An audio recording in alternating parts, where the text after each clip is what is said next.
Hello and welcome to my first fully polished YouTube art video. My name is LizzySarai and I'm very grateful for you taking the time to watch this video. Let me begin with a very brief personal introduction.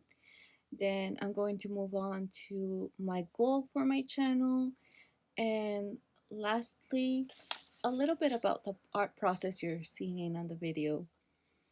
So as I've said, my name is LizzySarai, and all my life I've been drawing and writing stories and accumulating all the knowledge that comes along with it.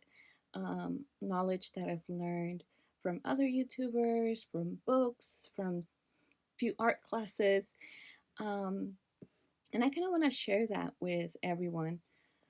Mm, I've always been more interested in anime and manga, and so that's my primary thing that I draw.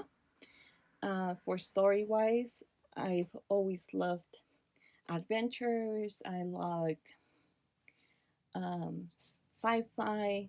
So all of that is heavily influencing my different art expressions.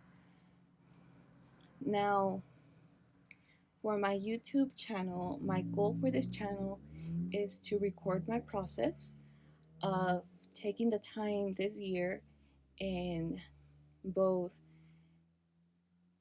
making a manga and actually finishing a novel. So I'm going to be recording two different types of videos. Some that are going to be about drawing, others about writing.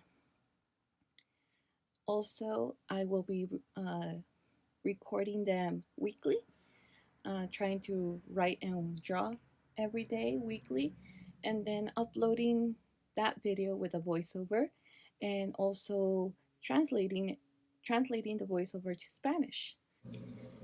So I would really appreciate if you could leave a like on the video or a comment below telling me what's the thing that you really like to see here on YouTube art-wise, what kind of videos interest you, and maybe I can do some of those. Um, I would also appreciate you subscribing and just helping me out by sharing or liking this video. Now, I'm going to talk a little bit about the process. Now, you've seen me do a sketch, you've seen me use a kneaded eraser to erase it and leave a very faint line. So this started off as a very, rough sketch. You can see on top how the first drawing just didn't work, so it's kind of like a warm-up. But sometimes I really like my sketches, so I go full on and ink them and color them in. And it just so happened that I was able to record this. I had been trying very different methods to record, and thankfully this one came out very nicely. Um, I'm using a LePen drawing. I think it was a 5 um, number 5, and it just gave me a very nice thick line. Again, since this is just kind of like a sketch, I wasn't very obsessed with the different types of lines. Then if I wanted a thinner line, I could just go lighter on it, or if I wanted a thicker line, I could just double up that line as you're seeing right there on the bottom of the skirt. So lastly, I add my signature, and I always add it at the end, and I'm using Copics. As many artists, we all have a lot of art supplies, and I've been wanting to really use up my Copics because I've had them for quite a while and I just don't use them, but I also just do a lot of sketches. So this is also, something this YouTube channel, I hopefully will also push me to do a little bit more of finished art to be able to show, to upload. If you want to see finished art, I have an Instagram under LizzySarai, same handle name, and you're more welcome to follow me. Now, I really like to do these welcome banners for characters. I used to do them a lot back when I was younger, especially when I would begin a new sketchbook. I would always have a character or two to kind of do the welcome page, and that's always helped in breaking that new page kind of fear that all artists have.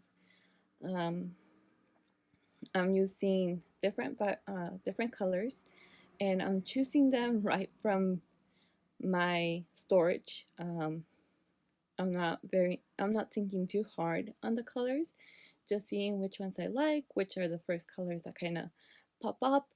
And again, it just comes from wanting to be able to draw, but just kind of going with instinct and not thinking too hard on it. Because otherwise, if I think too hard on it, I feel that a lot of artists kind of can get stuck on that, and that's definitely me.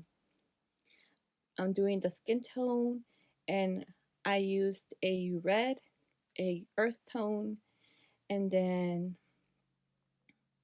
I used the same brown that I used for her hair to kind of give a little shading around her eyes, where the skirt lands, on her knees, on her fingers.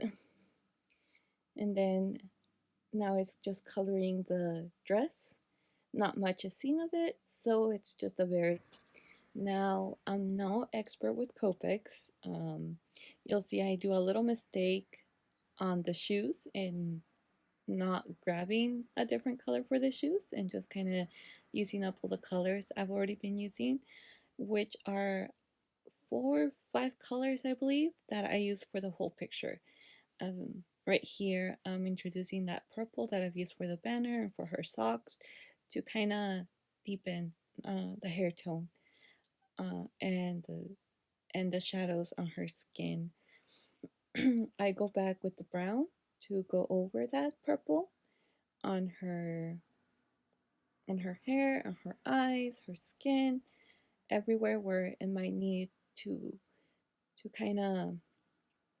The purple really helps in giving that depth, but it's always a little bit important to kind of come up again with the base colors. And right here you'll see how I was testing out all the colors that I had on her socks, trying to figure out a good combination to use. I didn't just want to go with full on black or brown, so I also wanted to keep it matching, and I didn't want to introduce any new colors. That's another thing I would love to actually explore on my YouTube channel: the use of colors, the use of the color wheel and color theory and all that. And see, here's the shoe mistake. You'll notice on the corners of my paper, both above and on the bottom, that I test out my markers just before. And right here's my favorite part: adding the white highlights, especially on the eyes. I think it really brings out a liveliness to the characters once you add those bright reflections of light. Also on the hair, and I really make sure to focus in on the eyes. I really love drawing eyes. I give a little bit of highlights to her clothing, to the banner, to her socks, just wherever I think might need it. And lastly, I'm just gonna do a little circle for a background, so she has something solid behind her. And the final picture will show you the end drawing. I want to thank you again for watching.